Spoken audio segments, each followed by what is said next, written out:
नमो नमः सच्चिदानन्दरूपाय विश्वोत्पत्त्यादिहेतवे तापत्रयविनाशाय श्रीकृष्णाय वयं नुमः।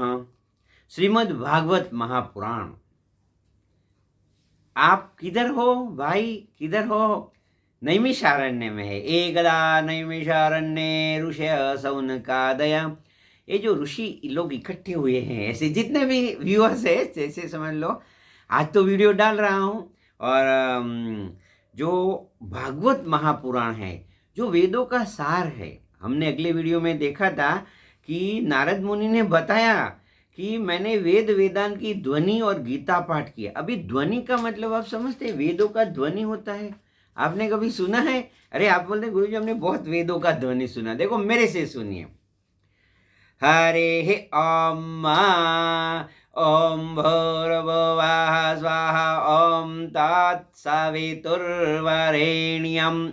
आप सुनिए, एकदम ध्यान से सुनिए। हरि ओम ओम भूर्भुवः स्वः ओम तत्सवितुर्वरेण्यं भर्गो देवस्य धीमहि धियो यो नः प्रचोदयातोम। ये वेद ध्वनि है। ऐसा ध्वनि से आपकी कॉन्शियसनेस जागती है। ये जो है ना, 2-3 बार सुन लेना। गायत्री मंत्र है और सबको आता है। लोग मुझे, मैं जब कभी किधर जाता हूँ तो फिर शांति पाठ ऐसा कुछ ना कुछ समझ लो लोगों को आनंद के लिए करता हूँ। ऐसा मैं डॉक्टर प्रभु जो है, ऐसे वो माता समान है। तो जब भी उनका फोन आता है फिर लास्ट में वो बोलते हैं अरे गुरुजी वो वेदध्वनि सुनाए तो मुझे सुनाना। मैं सुनाता हूँ, प्रेम से सुनाता हूँ। अरे अम्मा, उनको बहुत आनंद आता है। तो क्या होता है कि लोग फिर एक दिन में किसके घर गया और मैं बोलने लगा हरे अम्मा ओम भद्रम कारणे भी। एक गुरु लोगों से मैं सुना हूँ। ऐसे तो समझ लो, ऐसा तो मैं पहले तो कुछ जानता नहीं था, मगर गुरुओं की कृपा से ये सब ज्ञान हुआ है ना। तो मेरे साथ एक व्यक्ति भी बोलने लगा अनो भद्राह। अरे मैंने बोला भाई क्यों, वो कौन बोल रहा है? बताए मुझे आता है। मैं तो कौन बोल रहा है? बोलता मैं बोलता हूँ। अरे भाई, वेद का मंत्र आप सुनते हैं, बोलने वाला नारायण है। यदि आप भी गायत्री मंत्र बोलते, कोई भी पाठ करते तो अहंकार मत लीजिए। आप बोलने वाले कौन भाई? वो बोलने वाला तो प्रभु है, आप सुनने वाले हैं। ऐसा इसलिए वेद को बोलते हैं कि वो अपौरुषीय ग्रंथ है। कभी कोई वेद बोल नहीं सकता, कोई वेद का पाठ नहीं कर सकता। जो बोलता है प्रभु और सुनते हैं आप। दूसरा मंत्र बोलता हूँ, बहुत आनंद आ जाएगा आपको। बहुत लोगों को ये मंत्र भी आता है। पहले गहरा श्वास ले लेने का है। ओम त्र्यंबकं यजामहे सुगंधिं पुष्टिवर्धनम् उर्वारुकमिव बन्धनान् मृत्योर्मुक्षीयमामृतात्। ऐसा वो जो बातें हैं ना, तो जब भी मैं बोलता हूँ तो मैं सुनता हूँ प्रभु बोल रहा है, तभी समझ लो आप वेदज्ञ है। नहीं तो ऐसे बोले मुझे ये आता है, ये आता है, तो समझना कि अहंकारी है सिर्फ। और अहंकार क्या करता है उसमें आगे हमने देखा ना, तो बोलते हैं कि मनुष्य को सत्संग मिलता है तब उसके अज्ञान जनित मोह और मद स्वरूप अंधकार का नाश होता है। विवेक, विवेक पैदा होना चाहिए। तो विवेक कैसे पैदा हो जाएंगे? तुलसीदास जी ने क्या बताया? बिना सत्संग विवेक न होई, ईश कृपा बिन सुलभ न सोई। आपको आनंद आ रहा है? ये जो वीडियो मैं बना रहा हूँ वो प्रभु की मर्जी से बना रहा हूँ, इसलिए मुझे तो आनंद आ ही रहा है, आपको भी आनंद आ रहा है।